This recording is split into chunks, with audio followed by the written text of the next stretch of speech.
Gujarat police ભરતી board દ્વારા હાલમાં ચાલી રહેલી પોલીસ ભરતી પ્રક્રિયામાં જામનગર જિલ્લા પોલીસ હેડક્વાર્ટર ખાતે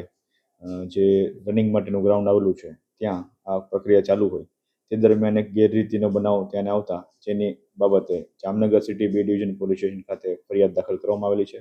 જે બનાવની વિગત મુજબ આ કામના જે આરોપી છે અર્જુનસિંહ સુખુભા જાડેજા અને શિવભદ્રસિંહ દશરથસિંહ જાડેજા તેમના દ્વારા પોતાના રનિંગ દરમિયાનની જે RFID ચિપ હોય છે તે રનિંગ દરમિયાન બીજાને આપી અને દોડવા બાબતનો ગુનો દાખલ કરવામાં આવેલો છે. જેમાં ભારતીય ન્યાય સંહિતાની કલમ 318(4) 61(2) તેમજ ગુજરાત પરીક્ષા અધિનિયમ ગેરરીતિ અટકાવવા બાબત જે છે તેની કલમ 12(1) મુજબનો ગુનો દાખલ કરવામાં આવેલો છે અને હાલ આગળની તપાસ ચાલુ છે. સર, ખબર કેવી રીતે પડી, કેવી રીતે ચીપ બદલાવી હતી, કરવામાં આવી હતી, એમાં શું?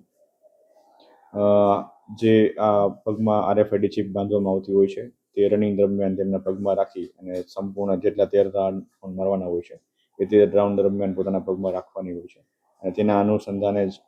એનું માર્કિંગ અથવા તેના લેફ્ટનું જે કાઉન્ટિંગ હોય છે એ થતું હોય છે. પરંતુ સદરવું જે આરોપીઓ છે તેમના દ્વારા પોતાના એક વ્યક્તિની ચિપ બીજા વ્યક્તિને આપી દેવામાં આવેલી હતી અને જેના અનુસંધાને જે ટેકનિકલ એનાલિસિસના અંદાજે આ બાબતનું ધ્યાને આવેલું હતું અને જેના આધારે ગુનો નોંધવામાં આવેલો છે.